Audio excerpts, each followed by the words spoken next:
are the things that we learned when we bought a car in Mexico.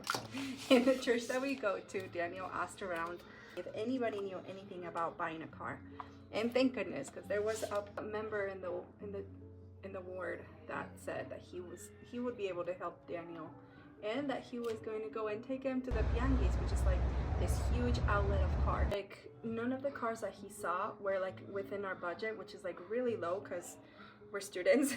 And we didn't want to spend like a lot of money either, because it's not going to be like our forever car. My father recommended to have at least these of the four, like all of these four prerequisites for our car to last about a year. First and foremost, to have good AC, because it's hot in here in Guadalajara and we don't want to toast to death. Another thing is to make sure that there's no oil leaking.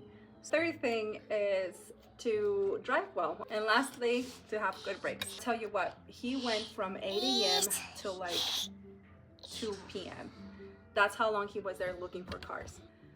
It turns out that he was asking around at school to see if anybody was selling cars that was going to leave for their rotations for next semester. And there was one that's like, oh yeah, they're wanting to sell their car like in March.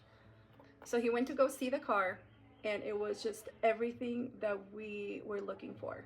I think I'm going to introduce a little religion and a little universe like comment here. I think that the Lord and the universe were waiting for us to do the effort to look for a car.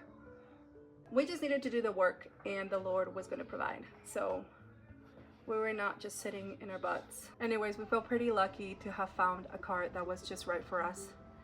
So my advice is, if you are looking for a car, make sure you talk to those people that are going to leave on the next rotation and start asking around. You never know who's going to be selling their car.